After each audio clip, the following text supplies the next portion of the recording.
Welcome back to my channel phone पे study. मैं आपका टीचर राहुल कुमार दास और आज के इस वीडियो में हम लोग चैप्टर नंबर 25 का एमसीक्यू और फिल इन द ब्लैंक्स करेंगे। तो स्टार्ट करते हैं बिना देर किए।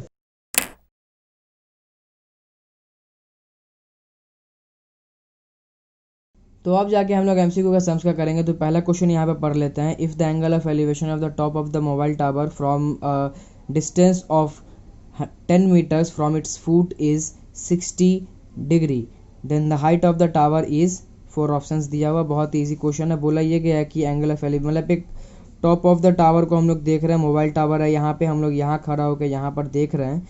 तो क्या हो रहा है कि 60 डिग्री का एक एंगल बन रहा है इस जगह पे। ठीक है, समझ में आया। ये क्या हुआ कि मोबाइल टावर है, यहाँ पे खड़े होकर हम लोग यहाँ पर देख रहे हैं। तो क्या हुआ कि 60 डिग्री का एंगल बना हुआ है और कितना दूरी पे देख रहे हैं हम लोग, 10 मीटर का डिस्टेंस पे हम लोग खड़े होकर इस तरह से देख रहे हैं। तो ये चीज़ दे दिया गया, कंडीशन बोला गया है कि ये मोबाइल टावर का हाइट कितना होगा ये बताना है। तो हम लोग ABC लेंगे, यहाँ लिखेंगे इन वाइट एंगल ट्राइंगल, या तो डायरेक्ट लिखते हैं इन ट्राइंगल ABC। क्या निकालना है, क्या दिया हुआ है, बी दिया हुआ है, P निकालना है ना, परपेंडिकुलर निकालना है, बेस दिया हुआ है। So B/P is what 10 60 is equal to 1060। ये क्या है मेरा, P क्या है मेरा AB, तो AB/BC। BC का वैल्यू दिया गया है 10 और इसका वैल्यू हम लोग जानते हैं √3 होता है। क्रॉस मल्टीप्लाई करेंगे तो A इक्वल टू क्या हो जाएगा 10√3 मीटर होगा। ठीक है, ये ऑप्शन हम लोग कहाँ दिख रहा है, ये रहा। तो अपना आंसर क्या होगा B। ठीक है, अब हम लोग जाके 2 नंबर सम्स को करते हैं। तो यहाँ पे क्वेश्चन में दिया गया है, एक डायग्राम बता दिया गया है इस तरह से। ठीक है, और बोला गया वैल्यू ऑफ थीटा इज 30 45 60 75, यानी कि वैल्यू बताना है इस थीटा का कितना होगा। तो क्या दिया गया है यहाँ पे, P दे दिया गया है, B दे दिया गया है। तो हम लोग क्या करेंगे यहाँ पे P/B, यानी कि ये वैल्यू P/B होता क्या है, 10 थीटा होता है। तो हम लोग यहाँ पे लेंगे 10 थीटा। ठीक है, ये 5 कट गया, 1/√3 ये हो गया मेरा 10 थीटा। इसके बाद जाके अपने को ये दिमाग में लाना है कि ये 1/√3 10 के वैल्यू में कब आता है, तो 10 30 डिग्री जब होता है तो 1/√3 उसका वैल्यू होता है। तो यहाँ लेंगे 10 30 और यहाँ होगा 10 थीटा। ठीक है, 10 रिमूव होगा वहाँ से, 30 इज इक्वल टू थीटा हो जाएगा। ये डिग्री नहीं होगा थीटा के ऊपर। ठीक है, तो थीटा इज इक्वल टू कितना मिला अपने को 30 डिग्री। तो यहाँ पे अपना आंसर क्या हो जाएगा 30 डिग्री। ठीक है, अब जाके हम लोग क्वेश्चन पढ़ेंगे 3 नंबर। तो यहाँ पे क्वेश्चन दिया हुआ है, at what angle an observer observes a box lying on the ground from the roof of 3 storeyed building so that the height of the building is equal to the distance of the box from the building, then the angle is 15 30 45 60। Question में ये बोला गया है कि एक box रखा हुआ है इस जगह पे, मान लेते हैं। ठीक है, और सामने एक 3 स्टोरेड बिल्डिंग है, मतलब कि 3 तल्ला का एक बिल्डिंग है।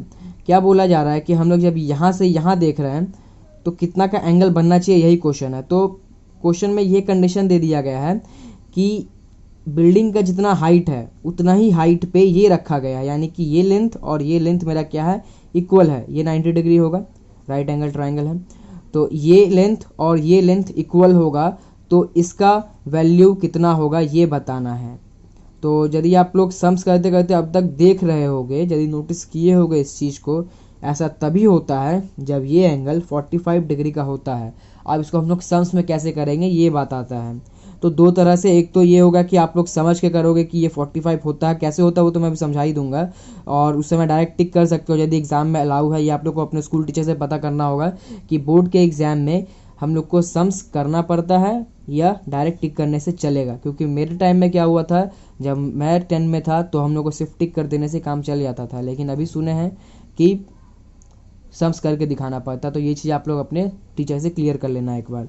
तो अभी फिलहाल हम लोग सम्स करेंगे यहाँ पे। लेट द डिस्टेंस, या तो ऐसे लिखते the height of building is equal to what x metre. ठीक है, एंड डिस्टेंस बिटवीन, थोड़ा राइटिंग गंदा हो रहा है, ठीक है, आप लोग समझने की कोशिश कर लेना, box and building is equal to x metre. क्यों x मीटर यहाँ पे भी, क्योंकि क्वेश्चन में बोल दिया था height of building is equal to the distance of the box from the building, यानी कि बॉक्स और बिल्डिंग के बीच का डिस्टेंस और हाइट दोनों इक्वल है। तो यहाँ पे भी x मानना होगा अपने को, यहाँ पे भी x मानना होगा। इस हिसाब से क्या करना होगा, इन ट्राइंगल ABC क्या है, P का वैल्यू पता है, B का वैल्यू पता है। P का वैल्यू क्या है x, B का वैल्यू क्या है x है, और ये कितना होगा मेरा टेन थीटा, क्योंकि हम लोग यहाँ पे थीटा लेके रखे हुए हैं, तो टेन थीटा। ये क्या हुआ, x x कट के 1 आ जाएगा, तो 1 is equal to what, tan theta. And 1 का वैल्यू कितना होता है 10 के अंदर में, 1045 होता है। तो आप लोग देख रहे हो किस तरह से अब आ चुका है, ये 10 रिमूव होगा और थीटा इज इक्वल टू क्या मिलेगा, 45 डिग्री। तो ये आप लोग ध्यान में रख सकते हो इस तरह से कि जब भी परपेंडिकुलर और बेस का हाइट इक्वल होगा तो उस समय उन दोनों के बीच में जो एंगल ऑफ एलिवेशन बनेगा वो कितना होगा मेरा, 45 डिग्री का होगा। क्यों ऐसा हो रहा है, क्योंकि यदि ये दोनों सेम होगा P बाई बी, तो P और B तो कट के 1 आ जाएगा, और 10 के अंदर में 1 का वैल्यू क्या होता है, 45 होता है। तो इसलिए ये वाला कितना हो रहा है, 45 हो रहा है। तो इस तरह से यदि कहीं पे भी आप लोग देख रहे हो कि ये बोल दिया जाता है कि एंगल 45 डिग्री है, तो हाइट, बिल्डिंग का हाइट और डिस्टेंस बिटवीन ये बॉक्स का कितना क्या होगा, तो ये क्या लिखेंगे उस समय पे हम लोग इक्वल लिखेंगे। आप लोग फिर से समझो, मैं फिर से बता दे रहा हूँ। यदि एंगल ऑफ एलिवेशन 45, मतलब यहाँ उल्टा का बात मैं कर रहा हूँ, यहाँ क्या बताया था, height of building is equal to the distance between the box and the height, box and the building, building और बॉक्स का हाइट और बिल्डिंग और बॉक्स का डिस्टेंस और बिल्डिंग का हाइट, ये दोनों का लेंथ क्या है, इक्वल है। तो ये एंगल कितना होगा ये पता करना था, तो हम लोग निकाल लिए 45। अब क्वेश्चन ये बोल देता है कि एंगल 45 डिग्री है, ठीक है, तो उन दोनों के बीच में क्या रिलेशन होगा, हाइट ऑफ द बिल्डिंग और distance between building and the box के बीच में क्या ये रिलेशन होगा। तो क्या रिलेशन है, दोनों एक दूसरे का इक्वल होगा। तो ये चीज़ आगे हो सकता है कोई सम्स हो, मेरे को ध्यान में नहीं है, शायद है इस तरह का एक सम्स, तो हम लोग आगे जब करेंगे तो देख लेंगे इस चीज़ को। फिलहाल हम लोग 4 नंबर सम्स को पढ़ते हैं। यहाँ क्वेश्चन दिया हुआ, height of the tower is 100√3 metre, the angle of elevation of the top of the tower from a point at an angle of distance of 100 metre of the foot of the tower is. देखिए क्या है कि यहाँ पे एक tower है, ठीक है, और एक पॉइंट पे खड़े होकर हम लोग यहाँ पे देखें ऊपर में, तो एक एंगल ऑफ एलिवेशन बन रहा है, उसके बारे में ही निकालना है। ये हम लोग थीटा मान लेते हैं, और बोला गया है ये कि हाइट ऑफ द टावर कितना है, 100√3, और कितना डिस्टेंस पे हम लोग जाके देख रहे हैं, 100 मीटर डिस्टेंस पे, ठीक है। Height of the tower is 100√3 metre, a point at a distance of 100 metre from the foot of the tower, foot of the tower से 100 मीटर दूर जाकर देख रहे हैं। तो ये दिया हुआ 100 बाई ये P और ये दिया है B, so P by B क्या होता है 10, यहाँ पे क्या है थीटा, 10 थीटा, ठीक है, और ये क्या वैल्यू दिया हुआ 100, P ये दिया हुआ है, B ये दिया हुआ है, तो 10 थीटा इज इक्वल टू 100 कटेगा, √3 आएगा, और हम लोग ये जानते हैं कि √3 का वैल्यू 10 में 60 पे आता है, तो थीटा इज इक्वल टू ये 10 रिमूव हो जाएगा, और थीटा इज इक्वल टू क्या मिलेगा, 60 डिग्री। तो 60 डिग्री अपने ऑप्शन में है, तो अपना ऑप्शन क्या आंसर क्या हो जाएगा, 60 डिग्री, ठीक है। तो हम लोग आगे का सम्स को करेंगे।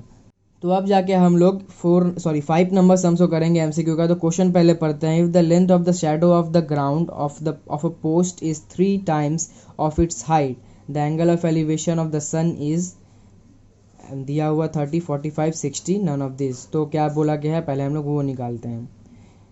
क्या बोला गया क्वेश्चन में कि length of the shadow of the ground of a post, एक पोस्ट है, इसका जो शैडो पड़ रहा है ग्राउंड के ऊपर में वो √3 टाइम्स है। √3 टाइम्स का मतलब क्या, यदि ये मेरा 10 है तो ये कितना होगा 10 इंटू √3, ठीक है, √3 टाइम्स मतलब रूट जितना ही वैल्यू होगा इसका उसमें √3 मल्टीप्लाई कर देंगे, उतना ज़्यादा ये है, ठीक है।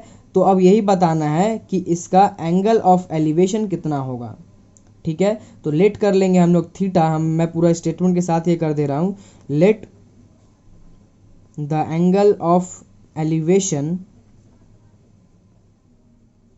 बी थीटा, और ये हम लोग क्या ABC, AB is the post, ठीक है, and let height of the height of post is equal to x metre, therefore the length of shadow is equal to what, कितना बोला गया था √3 times, so x into √3 metre. समझ में आ गया, ये x मीटर होगा तो ये मेरा कितना होगा x √3 मीटर, ये मैंने समझाया था उस हिसाब से ही। अब in right angle triangle ABC क्या क्या दिया हुआ है, ये AB दिया हुआ है और BC दिया हुआ है, ये पता करना, यानी कि BP। So tan theta is equal to AB by BC। AB का वैल्यू क्या पता चला अपने को, लेट किए x, BC का x√3। सो ये कटा और ये कटा, और यहाँ पे हम लोग लिखेंगे 1/√3। ठीक है, 10 के अंदर में 1/√3 कब आता है, जब यहाँ पे ले लेते हैं, अब जब 10 30 डिग्री हो जाता है तो इसका वैल्यू 1/√3 होता है। सो यहाँ पे अपने को थीटा इज इक्वल टू क्या मिलेगा, 30, क्योंकि 10 दोनों तरफ से रिमूव कर देंगे। आया समझ में किस तरह से किए इस सम्स को। तो ये सम्स को मैंने पूरा प्रॉपर तरह से आप लोग को भी इस तरह से एग्जाम में करना है, ऐसे लेट करोगे आप लोग इस तरह से स्टेटमेंट देके तो ये पूरा सम्स कंप्लीट कहलाएगा। ठीक है, मैंने पहले ही बता दिया MCQ करते समय में, आप लोग एक चीज़ नोटिस कर, मतलब पहले कंफर्म कर लेना अपने स्कूल टीचर से कि पूरा सम्स करना है या अपने को ये सिर्फ MCQ का ऑप्शन को मार्क करके छोड़ देना, ये आप लोग को कंफर्म करना होगा स्कूल से अपने। ठीक है, फिलहाल हम लोग ट्रू फॉल्स करेंगे, तो आगे का सम्स को हम लोग पढ़ते हैं। सॉरी, हाँ, true false. So in ABC B equal to 90, if AB equal to BC then C equal to 60। Is it true और फॉल्स। तो हम लोग क्या करेंगे, इसके लिए एक डायग्राम यहाँ बनाएंगे ABC। ठीक है, तो ABC ABC में B 90 डिग्री पे, यानी कि एक राइट एंगल ट्राइंगल है, और AB is equal to BC। ठीक है, और बोला गया है ये 60 डिग्री का है। इज इट पॉसिबल और नॉट, बताओ, सोचो अपने मन में। ऐसे वीडियो में बता नहीं पाओगे, मेरे को पता है, अपने मन में एटलीस्ट सोच के रखो क्या हो सकता है, ट्रू या फॉल्स। ठीक है, अब मैं बताता हूँ। तो जैसे कि अभी एक सम्स हम लोग कर रहे थे, उसमें मैंने पहले बताया था कि जब परपेंडिकुलर और बेस इक्वल हो जाएगा तो उस सम्स में एंगल मेरा 45 डिग्री ही होगा। ये अपने करके देखे थे कि 10 का 10 ये, क्योंकि ये दोनों इक्वल होगा। यदि मान लेते हैं ये x है और ये x है, तो x कट जाएगा, ये आ जाएगा 1, और ये 1 मेरा 10 में 45 डिग्री का होता है, तो यहाँ पे 45 डिग्री ही आने वाला है, ये अपने को पहले से कंफर्म है। लेकिन ये क्या दिया हुआ, 60 डिग्री, यानी कि क्या होगा, ये फॉल्स होगा। इसलिए मैंने वहाँ पे अच्छे से समझा दिया था कि कैसे आप लोग को समझना है और कैसे करना है। ठीक है, तो अब जाके अपने को करना है सम्स नंबर 2, ट्रू फॉल्स का सम्स नंबर 2। तो क्वेश्चन हमें पढ़ लेते हैं। PQ is the height of building, QR is the base, the angle of depression from a point P at a point R is SPR, so SPR is equal to PRQ। Question यदि आप लोग को नहीं समझ में आया तो मैं समझा देता हूँ। यहाँ पे बोला ये गया है कि PR एक बिल्डिंग है। ठीक है, डायग्राम भी बुक में ही दिया हुआ क्वेश्चन में। ठीक है, PR एक बिल्डिंग है और QR उसका बेस है, ये रहा बेस। ठीक है, और एक ट्रायंगल इस हिसाब से बनाया गया है। क्या बोला गया है कि P पॉइंट से R पॉइंट पे एंगल ऑफ डिप्रेशन बन रहा है, ये वाला SPR। इसी तरह से बनता है ऊपर से नीचे की तरफ, तो एंगल ऑफ डिप्रेशन इस जगह पे बन रहा है, वो बोला गया है SPR है। और यहाँ पे ये जो बताया गया इसको बताना ये ट्रू है या फॉल्स है। सो SPR एंगल यहाँ है और PRQ यहाँ पर है, तो क्या ये दोनों एक दूसरे से इक्वल होगा या नहीं, इस चीज़ के बारे में क्वेश्चन में पूछा गया है। ट्रू या फॉल्स होगा, तो हम लोग जानते हैं कि ये ट्रू होगा, क्योंकि ये दोनों एक दूसरे का अल्टरनेट एंगल्स होता है। जितना भी अभी तक हम लोगों ने एंगल ऑफ डिप्रेशन का सम्स किया उसमें हम लोग ऐसे ही कर रहे थे कि अपने पास ये जो एंगल ऑफ डिप्रेशन बनता है ये ट्राइंगल के बाहर बनता है, लेकिन अपने पास जो इतना भी ये हाइट एंड डिस्टेंस का जो प्रॉपर्टी यूज़ करके अपने कर रहे थे उस समय, तो हम लोग के पास क्या था कि एंगल ट्राइंगल के अंदर में चाहिए था। तो हम लोग क्या करते थे, अल्टरनेट एंगल के हेल्प से हम लोग इस एंगल को इक्वल करते थे और उसके बाद जाके ये वाला सम्स को सॉल्व करते थे। तो यहाँ पे क्वेश्चन में डायरेक्ट यही बता दिया गया कि ये और ये इक्वल होगा या नहीं होगा, इसको बताना है। तो ये तो अपने को समझ में आ जा रहा है, ट्रू हो रहा है, तो यहाँ पे क्या लिखेंगे, ट्रू, और ये वाला क्वेश्चन भी सॉल्व हो जाएगा। तो अब जाके हम लोग फिल इन द ब्लैंक्स का 1 नंबर सम्स को करेंगे। तो पहला यहाँ पे क्वेश्चन पढ़ लेते हैं। The angle, if the sun's angle of elevation increases from 30 to 60, the length of the shadow of the post dash increases or decreases। तो यहाँ बताना है कि इंक्रीज होगा या डिक्रीज होगा ये। तो क्वेश्चन में क्या बोला गया है, जो सन का एंगल ऑफ एलिवेशन है वो बढ़ जा रहा है, 30 था पहले, अब 60 हो गया है, तो जो लेंथ होगा शेडो का वो क्या बढ़ेगा या घटेगा। तो पहले यहाँ पे हम लोग डिसाइड कर लेते हैं क्या हो सकता है, मतलब डायग्राम से। ये मेरा क्या था, पहले इस जगह पे 30 था और जब एंगल ऑफ एलिवेशन बढ़ रहा है तो ये क्या होगा, क्लोज होगा। क्यों क्लोज होगा, आप लोग यदि गौर से देखो, ये मेरा क्या है, प्रोटेक्टर है, ठीक है। 90 डिग्री कहाँ पर होगा, ये, और लगभग 30 डिग्री होगा इस जगह पे और 60 डिग्री होगा इस जगह पे। तो ये 90 डिग्री इस हिसाब से स्ट्रेट बना और ये 60 डिग्री थोड़ा सा इंक्लाइन हुआ इस तरफ 0 डिग्री के तरफ में, और 30 डिग्री क्या हुआ, और इंक्लाइन हो गया 0 डिग्री के तरफ में। तो कौन सा ज़्यादा इंक्लाइंट दिख रहा है, 30 डिग्री। सो इंक्लाइंट ज़्यादा कौन सा होगा, 30 डिग्री का, ठीक है। अब ये इंक्लिनेशन क्या हो रहा है, थोड़ा सा कम होगा। जब बढ़ेगा, मतलब वैल्यू जब बढ़ेगा तो इंक्लिनेशन कम होगा। तो जैसे हम लोग यहाँ देख रहे हैं कि ये वैल्यू इतना था, जब ये वैल्यू को 30 से हम 60 की तरफ लेके जा रहे हैं तो क्या हो रहा है, 90 की तरफ में इंक्लिनेशन यदि देखें, यहाँ पे इंक्लिनेशन क्या हो रहा है, पहले ज़्यादा था, अब जाके इंक्लिनेशन क्या हो गया, कम हो गया। इस चीज़ का ये वाला इंक्लिनेशन कम हो चुका है, ठीक है। तो इस तरह से यहाँ पे भी हम लोग देख रहे हैं कि इंक्लिनेशन किस तरफ में कम हो रहा है। जब हम लोग क्लोज जा रहे हैं टावर के या पोस्ट के, हम लोग क्लोज जा रहे हैं तब वैसा हो रहा है। तो अपने को क्या करना है, जब 30 से 60 की तरफ बढ़ेगा वो वैल्यू, तो अपने को क्या जाना है, टावर के क्लोज जाना है, ठीक है। तो ये 30 पे था, ये 60 पे था। तो हम लोग देख सकते हैं जब 30 पे एंगल ऑफ एलिवेशन ये बन रहा है तो ये डिस्टेंस इतना हो रहा है, और जब 60 पे इतना बनेगा तो ये डिस्टेंस इतना हो रहा है। तो समझ में आ रहा है क्या हो रहा है कि जब मेरा वैल्यू, एंगल का वैल्यू बढ़ेगा तो इसका वैल्यू घटेगा, लेंथ का वैल्यू डिक्रीज होगा। तो यहाँ पे क्या हो रहा है, डिक्रीज। ये दोनों इनवर्सली प्रोपोर्शनल है, एक तरफ में इंक्रीज होगा तो दूसरी तरफ में डिक्रीज होगा, ठीक है। तो अब जाके अपने को करना होगा 2 नंबर सम। तो क्वेश्चन को पढ़ते हैं। If the angle of elevation of the sun is 45, then the length of the shadow and length of the post are क्या होगा, इक्वल होगा, या हम लोग सेम भी कह सकते हैं। क्यों, क्योंकि अभी हम लोग कुछ सम्स में किए थे एमसीक्यू में, तो वहीं पे देख लिए थे हम लोग कि ये जब वैल्यू 45 डिग्री होगा, ये कब होगा 45, जब ये और ये इक्वल होगा। तो यहाँ पे ये चीज़ अपने को समझ में आ जा रहा है। मैं यहाँ पे एक्सप्लेन नहीं कर रहा हूँ क्योंकि 2 बार पीछे मैंने कर चुका है एमसीक्यू में। तो अब जाके हम लोग सम्स नंबर 3 पढ़ेंगे। यहाँ पे जो क्वेश्चन दिया हुआ है, if the angle of elevation of the sun is dash 45 degree, the length of the shadow of tower will be less than height of tower. Question में ये बोला गया है कि यदि जो लेंथ ऑफ शैडो है एक टावर का, ये जो लेंथ ऑफ शैडो है ये मेरा क्या है, कम है, किससे, हाइट ऑफ द टावर से। हाइट ऑफ द टावर ज़्यादा है और लेंथ ऑफ द शैडो कम है, इस तरह का एक कंडीशन दिया गया है। तो जो एंगल ऑफ एलिवेशन होगा वो 45 से लेस होगा या ज़्यादा, मोर होगा, ज़्यादा होगा या कम होगा। तो यहाँ पे जो एक डायग्राम बनाए हैं उससे आप लोग समझ सकते हो कि यहाँ पे क्या मैंने बना के रखा है, लेंथ ऑफ जो टावर है वो बड़ा रखा है मैंने, ठीक है, या ये कह सकते हैं हाइट ऑफ द टावर जो है वो मैंने बड़ा रखा है, और लेंथ ऑफ शैडो है उसको मैंने छोटा रखा है। जो क्वेश्चन में बोला गया है, length of shadow of the tower will be less than height of the tower, length of shadow छोटा है, तो ये चीज़ को मैंने छोटा रखा और इस चीज़ को बड़ा रखा। तो यहाँ पे एक एंगल बनेगा इस तरह से, ठीक है।